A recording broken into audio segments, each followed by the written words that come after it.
Glória a Deus, aleluia. Meus irmãos, eu vou pedir para vocês ficarem de pé novamente. Glória a Deus. Louvado seja o nome do Senhor. Não feche os seus olhos, coloque a mão no seu coração. Dela o dia fugiu como emblema de vergonha e dor. Aleluia, Jesus. Mas contemplo essa cruz, porque nela Jesus deu a vida por mim, pecador. Aleluia, Jesus. Sim, eu amo a mensagem da cruz.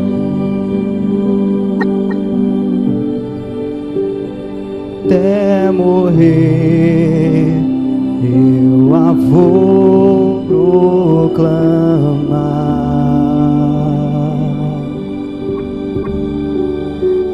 Levarei eu também minha cruz,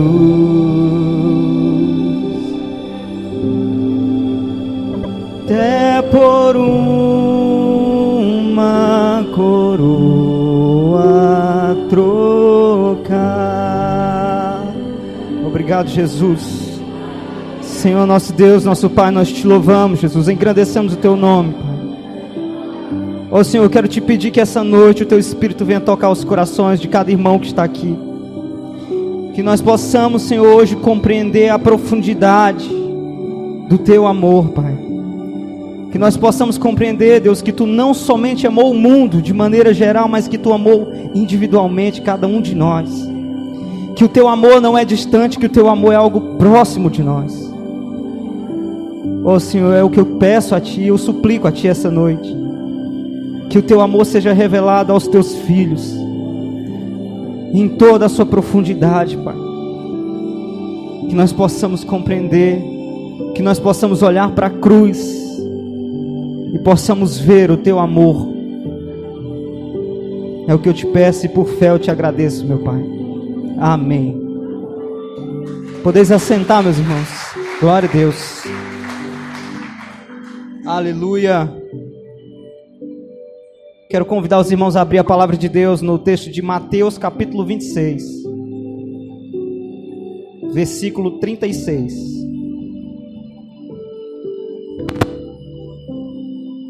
Mateus capítulo 26, versículo 36. Diz assim a palavra do Senhor. Vou estar lendo aqui com vocês, irmãos. Então Jesus foi com seus discípulos para um lugar chamado Getsêmani e lhes disse: sentem-se aqui enquanto vou ali orar. Levando consigo Pedro e os 2 filhos de Zebedeu, começou a entristecer-se e a angustiar-se. Disse-lhes então: a minha alma está profundamente triste, numa tristeza mortal. Fiquem aqui comigo e vigiem comigo. Indo um pouco mais adiante, prostrou-se com o rosto em terra e orou: meu Pai, se for possível, afasta de mim este cálice.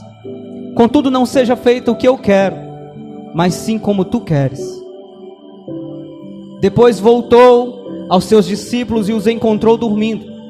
Vocês não puderam vigiar comigo nem por 1 hora? Perguntou ele a Pedro. Vigiem e orem comigo, para que não caiam em tentação. O espírito está pronto, mas a carne é fraca. E retirou-se outra vez para orar: meu Pai, se não for possível afastar de mim esse cálice, sem que eu o beba, faça-se a tua vontade. Quando voltou, de novo os encontrou dormindo, porque os seus olhos estavam pesados. Então os deixou novamente e orou pela 3ª vez, dizendo as mesmas palavras. Depois voltou aos seus discípulos e lhes disse: vocês ainda dormem e descansam? Chegou a hora, eis que o Filho do Homem está sendo entregue nas mãos de pecadores. Levantem-se e vamos, aí vem aquele que me trai. Amém. Somente até aqui, irmãos. Esse texto que nós lemos, ele narra os momentos que antecederam ali a prisão e a crucificação do nosso Senhor Jesus Cristo. Nas próprias palavras de Jesus, ele estava passando por um momento de uma extrema angústia, de uma extrema tristeza, uma tristeza de morte. E 3 vezes o Senhor vai ao Pai em oração pedindo: Senhor, Pai, se possível, afasta de mim esse cálice, mas que não seja feita a minha vontade, mas a tua. Que não seja como eu quero, mas como tu queres. Em inúmeras passagens, meus irmãos, do Antigo Testamento, os profetas, eles se referiam ao cálice como a ira de Deus. O cálice do qual Jesus estava falando aqui era a ira de Deus. Em Apocalipse 16:10 também há uma referência ao inferno como sendo o cálice da ira de Deus. Então o motivo da angústia de Cristo, ele não se explica somente por uma morte de cruz, nem tampouco se explica pela crucificação, pela humilhação que ele passou antes, pela vergonha, pela nudez, por ser exposto daquela forma. Nós sabemos que os próprios discípulos de Jesus, eles morreram de forma, alguns morreram de formas até mais brutais do que o próprio Cristo, e eles iam mesmo assim contentes e confiantes rumo à morte. Mas quando nós olhamos para os momentos que antecedem o sacrifício de Cristo, nós vemos o nosso Senhor extremamente angustiado, o que não pode ser explicado por uma simples morte numa cruz. Não que seja algo fácil, mas se os próprios discípulos de Jesus tinham essa confiança, quanto mais o nosso Mestre. E o próprio Cristo, ele afirma não temer a morte, não temer, e ele encoraja os seus discípulos a não temerem aqueles que podem matar o corpo. Mateus capítulo 10, versículo 28. Jesus dizendo aos seus discípulos: não tenham medo dos que podem matar o corpo, mas não podem matar a alma. Antes tenham medo daquele que pode destruir tanto a alma como o corpo no inferno. O motivo da angústia de Jesus, meus irmãos, era porque ele sabia que a sua hora estava chegando, o momento de enfrentar algo muito pior do que ser queimado vivo, muito pior do que ser crucificado, muito pior do que ser açoitado, apedrejado, seja qual for o tipo de tortura que os seres humanos inventaram. Seu temor, sua aflição, eles não eram pelo que o homem poderia causar ao seu corpo, mas porque ele sabia que iria sofrer nas mãos do próprio Deus. Jesus não temia homens, irmãos. O motivo da angústia é porque ele iria sofrer nas mãos do próprio Pai. E quem pode fazer perecer no inferno tanto a alma como o corpo? Somente Deus. Jesus temeu ser abandonado pelo Pai. Temeu passar pelo inferno sozinho. Ele temeu a morte da alma, porque o sacrifício de Jesus é o pagamento pelos nossos pecados. E os nossos pecados, eles são dignos da morte eterna. Não somente de uma morte de cruz, mas de uma morte eterna. E nós precisamos entender, meus irmãos, que o pecado, ele produz justamente em Deus ira.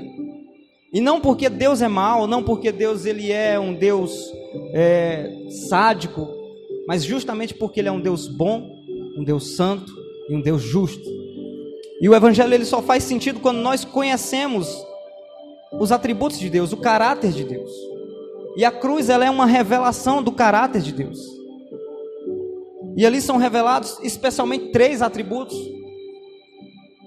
que é a santidade, a justiça e a misericórdia. A justiça, meus irmãos, de Deus, para nós, seres humanos, pecadores, é a pior coisa que pode haver para nós. Nós não conhecemos o Deus de justiça, e nem queremos conhecer, mas Cristo conheceu no nosso lugar, esse Deus. Ele conheceu o Deus de justiça quando nós conhecemos o Deus de misericórdia. E é por isso, irmãos, que muitas vezes as pessoas tentam omitir a justiça de Deus nas suas pregações. Porque para o ser humano, compreender a justiça é algo perturbador. Saber que nós pecadores teremos que nos apresentar diante de um Deus justo é perturbador. Não é fácil. E muitos têm omitido essa parte, muitos têm omitido esse Deus de justiça das suas pregações. Para que nós possamos compreender a profundidade do amor, a profundidade da graça, nós precisamos compreender quem é Deus. Eu queria que você imaginasse, irmãos, eu não sei se você já viu alguém ser condenado, alguém receber uma sentença num tribunal. Alguém aqui já viu essa cena? Eu queria que o Valdinei colocasse aqui, se alguém não viu. Agora observe bem a reação de cada um no exato momento em que recebem a sentença do juiz.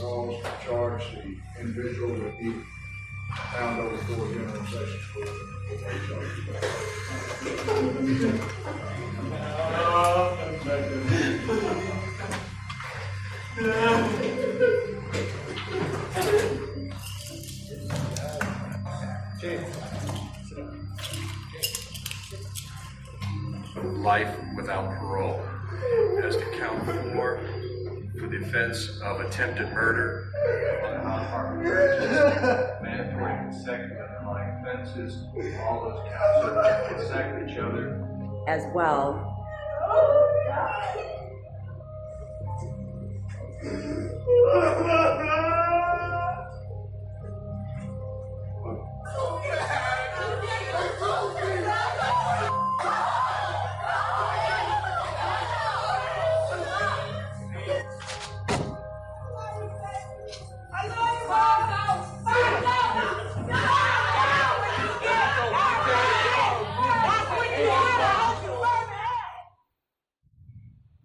Se pegando o vídeo, meus irmãos, é triste. Cenas muito fortes. E quando nós olhamos para essas cenas, irmãos, é o retrato de homens injustos nas mãos de um juiz justo. Não é algo estranho, mas algo completamente normal. Um juiz, ele tem o seu dever, a sua obrigação de sentenciar homens injustos. Agora imagine você diante de Deus, diante de um juiz que é absolutamente justo, de um juiz tão rigoroso como Deus. A palavra de Deus nos diz lá em Hebreus 10, 31, horrível coisa é cair nas mãos do Deus vivo. Agora você consegue imaginar por que Jesus estava tão angustiado naquele momento? Ele não estava temendo, irmãos, apenas uma morte no corpo. Jesus estava prestes a ser esmagado pelas mãos do próprio Deus. O peso de todo o pecado que a humanidade cometeu desde Adão até os dias que ainda virão, estavam colocados sobre Cristo. E há algo interessante, porque quando Deus olha para nós hoje, Ele vê Cristo, e é por isso que Ele age com misericórdia.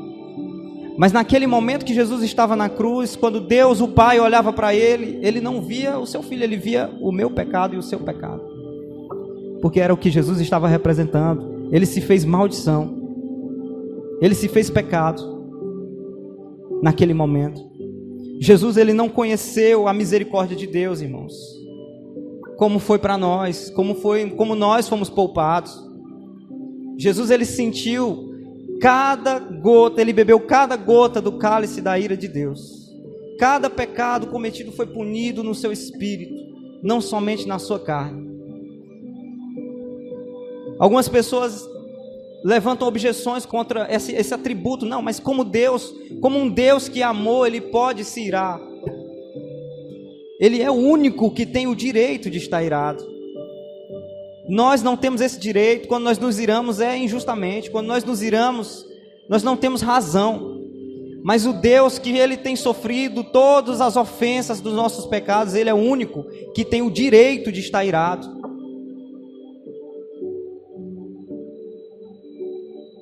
Algumas pessoas dizem, eu não pequei tanto assim para Deus me ir. Deus está tão irado comigo.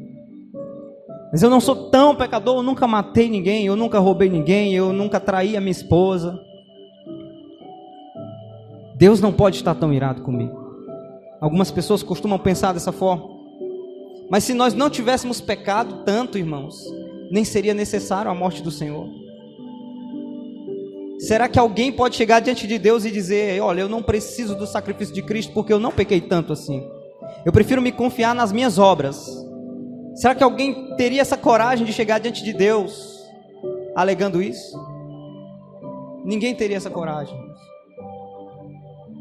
Seria uma insanidade chegar diante de Deus e falar: eu não preciso do sacrifício dele, eu não preciso do sacrifício de Cristo, está aqui as minhas obras, está aqui o meu pagamento. Você não paga os seus pecados. E só o fato de nós nos justificarmos dizendo que não somos pecadores porque não matamos, porque não roubamos, porque não traímos, só isso é a prova mais cabal, é a prova mais absoluta do quanto nós somos maus, porque nem sequer percebemos, porque o nosso padrão é tão baixo que nós não conseguimos perceber a gravidade do pecado. Nós banalizamos o pecado. É por isso que lá em Isaías 64:6 diz que todos os nossos atos de justiça são como trapos de imundície, porque o nosso padrão ele é ridículo para Deus. O nosso padrão é baixo demais. Nós achamos que Deus ele está à procura de bons cidadãos, quando na verdade Deus está à procura de homens e mulheres santos. Nós não vamos, irmãos, nós não vamos poder nos apresentar diante de Deus dizendo: olha, eu nunca cometi nenhum crime. Deus não vai descer para julgar de acordo com a Constituição. Deus vai descer para nos julgar a partir do padrão de Jesus Cristo. Esse é o padrão que Ele estabeleceu, o padrão de Jesus Cristo. Nós precisamos, irmãos, abrir mão e fugir e transcender essa moralidade de achar que sendo bons cidadãos nós somos bons cristãos. Se não formos santos, nós não atingimos ainda as expectativas de Deus para nós. E nós temos que ter em mente, irmãos, todo o tempo essa cruz que nos lembra o quanto nós precisamos de Cristo. Porque a moralidade, ela te deixa numa zona de conforto. Você se nivela pelo nível da sociedade, você se nivela pelo nível dos seus irmãos, você não se nivela pelo nível de Cristo. Essa é a moralidade. É o refúgio de muitos nos dias de hoje. Mas o Senhor está à procura de homens e mulheres santos e santas.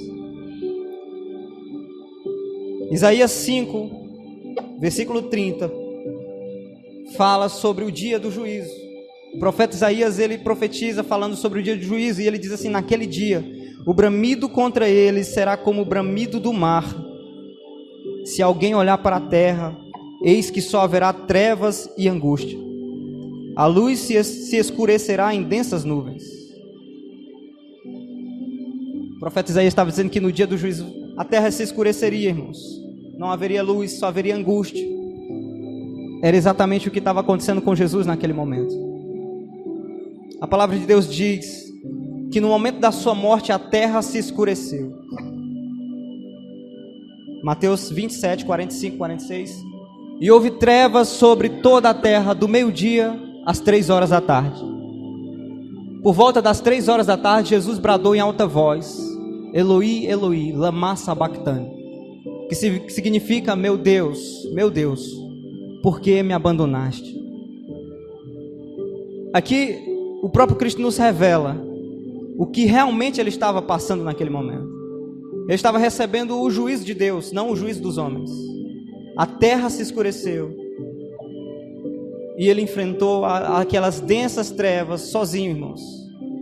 Quando Jesus clama a Deus: Deus meu, por que me abandonaste? Ele estava dizendo que naquele momento ele não estava conhecendo a presença, ele não estava desfrutando da graça, ele não estava desfrutando do amor, apenas do juízo. A única coisa que Jesus recebeu do Pai naquele dia, naquele momento, foi o juízo de Deus. Mesmo Jesus sendo o Filho amado, que dá prazer ao Pai, no dia do seu sacrifício ele não conheceu a misericórdia, ele não conheceu o amor, apenas a ira, apenas o juízo. E aquilo, irmãos, estava reservado para mim e para você. Eu sei que essas palavras que eu estou trazendo podem ser um pouco difíceis, podem ser um pouco duras, podem ser um pouco pesadas. Mas eu quero que você entenda quão longe Ele é capaz de ir por amor a ti. Porque tudo isso que Jesus enfrentou, toda essa angústia, ela revela duas coisas. Ela revela sim que nós somos pecadores. Revela que nós fomos maus. Mas ela revela a graça de Deus, ela revela o amor de Deus, as profundas riquezas do amor de Deus. E o que eu quero que você perceba hoje, aquilo que muitas vezes parece ser óbvio, quando nós falamos para alguém, olha, Jesus te ama, já parece ser óbvio. Já não surte muito efeito essa frase, porque todo mundo já ouviu. Porque Deus amou o mundo de tal maneira que deu seu Filho unigênito. Jesus te ama. E esses dias meditando sobre essas coisas que nos parecem óbvias em determinados momentos, mas que Deus, quando Ele vem de encontro, Ele acaba nos surpreendendo com aquilo que nós já sabíamos. Todos nós sabemos o quanto Ele nos ama. A partir do momento que você tem uma revelação do amor de Deus, parece que você não sabia absolutamente nada. É totalmente nova a experiência. E nunca se repete, é sempre um fluir infinito e eterno do amor de Deus. Por mais que pareça óbvio, como é óbvio dizer que a neve é branca, que a neve é fria, mas é totalmente diferente você experimentar de você saber apenas uma descrição. Saber que Deus te ama, irmãos, não é o suficiente, você precisa de uma experiência. E se você já teve uma revelação, algum dia, pode ter certeza, irmãos, essa revelação, ela é infinita, dia após dia. A palavra de Deus diz que as misericórdias do Senhor, elas se renovam a cada manhã. Todos os dias há um fluir eterno e infinito do amor de Deus, da graça de Deus.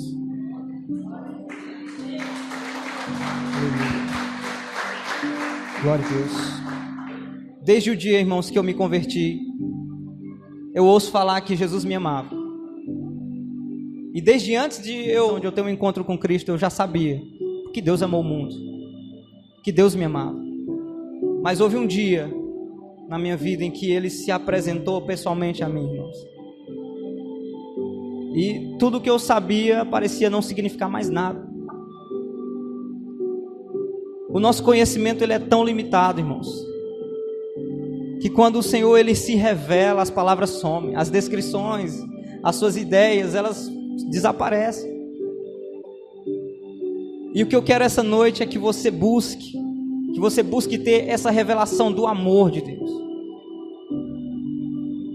Ele amou você pessoalmente, irmãos. Naquela cruz o Senhor, Ele sabia o teu nome. Naquela cruz Ele sabia, eu estou morrendo por Ele. Eu estou morrendo por você, pastor Márcio. Eu estou morrendo por você, irmão Nelson. Estou morrendo por você, irmã Isabel. Naquela cruz Ele não fez simplesmente uma morte pensando na humanidade como um todo, mas Ele pensou especialmente, individualmente, cada um de nós. Ele conheceu cada um de nós. E você precisa entender, irmãos, de uma vez por todas, porque quando você compreende quão longe Ele foi por você, você tem que dar uma resposta para isso. Quero que você abra sua Bíblia em Isaías 53, versículo 4. Certamente Ele tomou sobre si as nossas enfermidades e sobre si levou as nossas doenças. Contudo, nós o consideramos castigado por Deus atingido e afligido. Mas Ele foi transpassado por causa das nossas transgressões, foi esmagado por causa das nossas iniquidades. O castigo que nos trouxe a paz estava sobre Ele, e pelas suas feridas fomos curados. Todos nós, como ovelhas, nos desviamos, cada um de nós se voltou para o seu próprio caminho. E o Senhor fez cair sobre Ele a iniquidade de todos nós.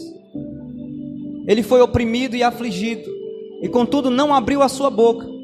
Como um cordeiro foi levado para o matadouro, e como uma ovelha que diante de seus tosqueadores fica calada, Ele não abriu a sua boca. Todos os nossos pecados, irmão, cada um dos nossos pecados, ele gerou uma consequência. E as consequências elas foram não para nós, mas para Cristo. Cada mentira, cada xingamento, cada vez que você se entregou ao vício, à bebida, às drogas, cada vez que você se prostituiu, se entregou à sensualidade, sendo pedra de tropeço para outros irmãos, cada vez que você ofendeu seus irmãos, seu próximo, seja fisicamente, seja com palavras, cada um desses pecados teve uma consequência, porque ele levou sobre si as nossas dores, as nossas iniquidades, as nossas enfermidades. Todavia ao Senhor agradou moer,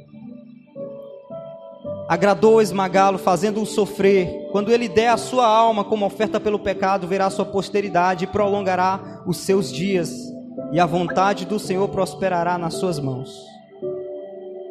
Todos os dias nós precisamos lembrar disso, irmãos. Todos os dias nós precisamos olhar para essa cruz e nos lembrar disso. Essa é a única forma de nós realmente termos uma conversão, um novo nascimento. Porque quando nós entendemos o que Cristo teve que passar por causa dos nossos pecados, nós vamos parar de não somente deixar de pecar por medo, mas por amor. Porque quando nós entendemos o que Cristo passou, é impossível nós continuarmos vivendo uma vida de pecado em paz. Aquele amor ao pecado, ele vai morrer, ele precisa morrer. O amor ao pecado precisa morrer nas nossas vidas. O que muitas vezes tem impedido muitos irmãos de avançarem não é que eles deixaram, que eles não conseguiram deixar de pecar, mas que eles nunca deixaram de amar o pecado. Existem muitas pessoas que já deixaram velhas práticas, mas eles ainda amam as velhas práticas. Eles ainda amam o pecado, eles ainda amam o vício. Mas quando você começar a enxergar a cruz, esse amor pelo pecado, ele vai desaparecer, irmãos. E o amor pelo sacrifício de Cristo, o amor pela santidade e o amor pela justiça vai nascer no teu coração. Por que Cristo fez isso? Às vezes eu me pergunto, o que leva Jesus Cristo a fazer tal sacrifício, irmãos? Porque ele não precisava fazer isso. Jesus, ele não precisava ter passado por nada disso por minha causa. O que eu fiz para merecer? Nada. Ele me amou quando eu era um pecador miserável. E quando eu lembro disso, todas as vezes eu fico constrangido com o amor de Deus. Oséias capítulo 11. Quando Israel era menino, eu o amei. E do Egito chamei o meu filho. Mas quanto mais eu o chamava, mais eles se afastavam de mim. Eles ofereceram sacrifícios aos Baalins e queimaram incenso para os ídolos esculpidos. Mas fui eu quem ensinou Efraim a andar, tomando-o nos braços. Mas eles não perceberam que fui eu quem os curou. Eu os conduzi com laços de bondade humana e de amor. Tirei do seu pescoço o jugo e me inclinei para alimentá-los. Acaso não voltarão ao Egito e a Assíria não os dominará, porque eles se recusam a arrepender-se? A espada reduzirá em suas cidades, destruirá as trancas das suas portas e dará fim aos seus planos. O meu povo está decidido a desviar-se de mim, embora sejam conclamados a servir ao Altíssimo, de modo algum o exalto. Esse texto. Como posso desistir de você, Efraim? Como posso entregá-lo nas mãos de outros, Israel? Como posso tratá-lo como tratei Admar? Como posso fazer com você o que fiz com Zeboim? O meu coração está enternecido. Despertou-se toda a minha compaixão. Não tem explicação humana, irmãos, para esse amor. Eu sinceramente não consigo entender esse amor. Porque não faz sentido. Deus, ele é pleno, ele é perfeito. De nada tem falta. Todas as coisas foram criadas através dele, por meio dele, pela sua palavra. Mas Ele olha para nós e diz assim: como eu posso abandoná-lo? Toda a minha misericórdia, a minha compaixão está sobre você. Ele olha para nós e Ele sente misericórdia, sem razão, sem motivo, sem explicação, porque não há méritos na nossa salvação. O único motivo de termos sido salvos é porque Ele é bom, Ele é justo, Ele é amor. Quando nós olhamos o sacrifício de Jesus, não significa o quanto nós somos importantes e especiais, mas significa o quanto Ele é bom, o quanto Ele é maravilhoso, o quanto Ele é misericordioso. Porque não há nada em nós que possa ter despertado esse amor em Cristo, exceto o fato da própria bondade do coração dele. Como você responderá a isso? Como você responde a esse amor? Como você responde à graça de Deus? Não é possível que nós continuemos a viver da mesma maneira após entender quão longe foi Deus por amor a nós. Sabe, ninguém seria capaz de fazer isso por ti. Nem seus filhos, nem seus pais. Eles iriam tão longe por amor a você. Mesmo que você fosse o melhor filho do mundo, mesmo que você fosse a melhor esposa do mundo, mesmo que você fosse o melhor pai, ninguém faria isso por você. Mas mesmo nós sendo aqueles filhos rebeldes, desobedientes, Ele fez por amor a nós. E Ele verá o fruto do seu trabalho e ficará satisfeito. O meu servo, o justo, com o seu conhecimento justificará muitos, porque as iniquidades dele levará sobre si.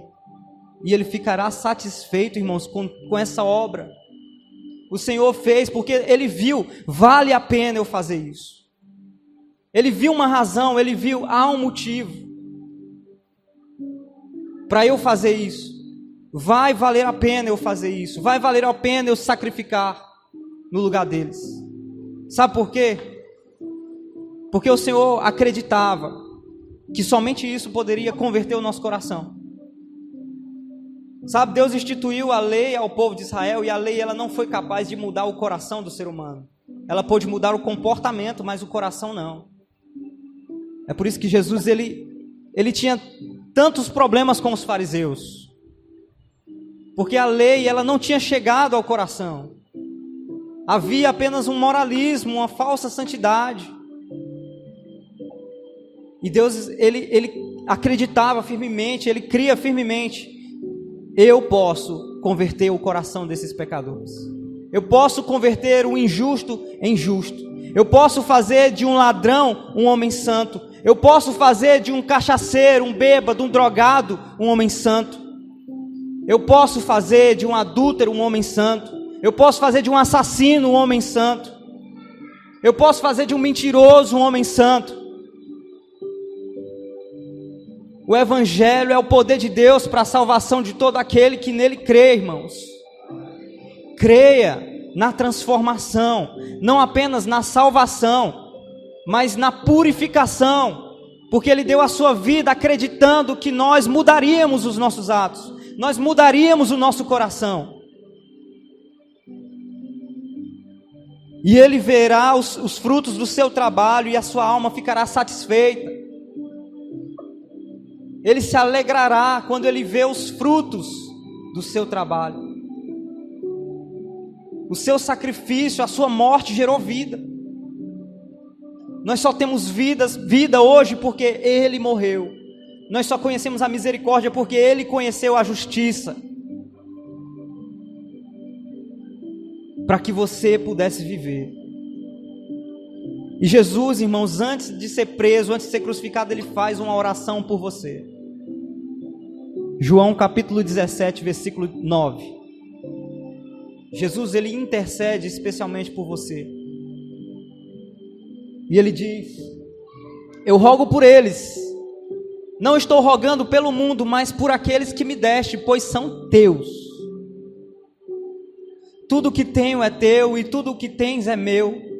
E eu tenho sido glorificado no meio deles. Foi para que você glorificasse o nome dele, irmãos. porque ele acreditou que seria glorificado através da sua vida, que a santidade seria alcançada, que a justiça seria amada. É por meio da graça que ele transforma os corações. Você tem glorificado a Deus? Você tem dado alegria para Deus? Você tem feito valer a pena o sangue derramado na cruz? O Senhor acreditou que iria valer a pena, irmãos. O Senhor acreditou que você ia fazer valer a pena. Eu quero convidar você a ficar de pé, irmãos.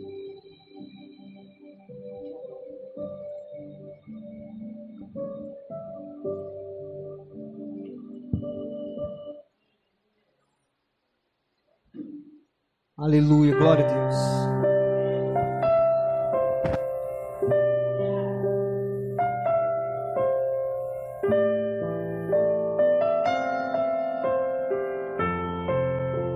Não compreendo os teus caminhos, mas te darei a minha canção, doces palavras te darei.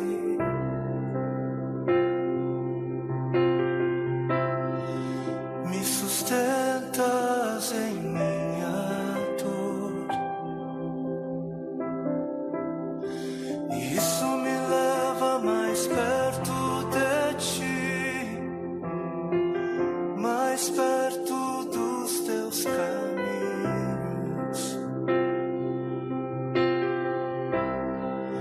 E ao redor de cada esquina, em cima de cada montanha, eu não procuro por coroas ou pelas águas das fontes. Desesperado eu te busco, frenético acredito que a visão da tua face é tudo que eu preciso. Eu te direi que vai valer a pena, vai valer a pena, vai valer a pena mesmo. Sim, vai valer a pena, vai valer a pena, vai valer a pena mesmo. Não compreendo os teus caminhos,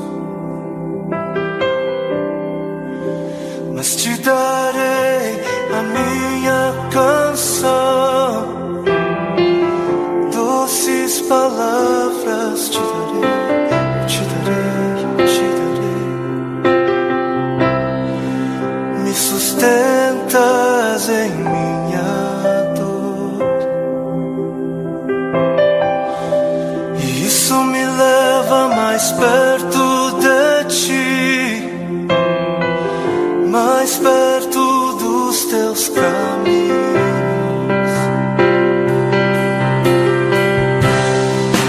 E ao redor de cada esquina, em cima de cada montanha,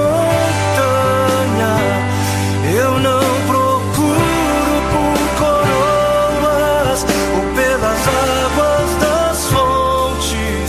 Desesperado eu te busco, frenético acredito que a visão da tua face é tudo, tudo, tudo que eu preciso.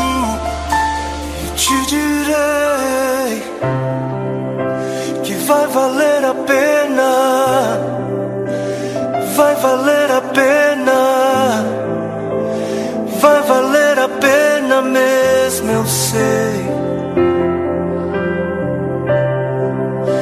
que vai valer a pena, vai valer a pena, vai valer a pena, eu sei que vai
Glória a Deus, aleluia. Louvado seja o nome do Senhor, irmãos. O Senhor, Ele deixou a sua glória por amor a ti, irmãos. Porque Ele acreditava que você faria valer a pena. Ele acreditava que você iria responder a oferta que Ele fez por amor a ti. E Ele entregou o que Ele tinha de melhor.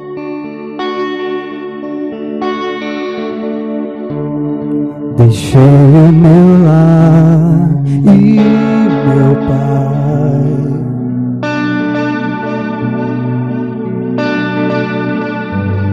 deixei minha glória por ti.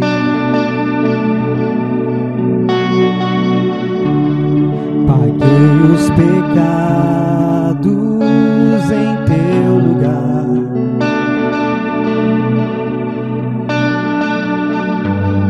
Verti o meu sangue pra te salvar.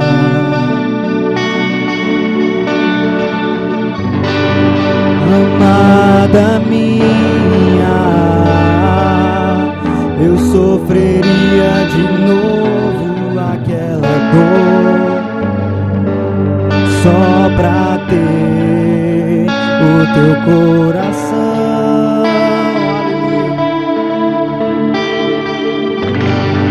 Amada minha,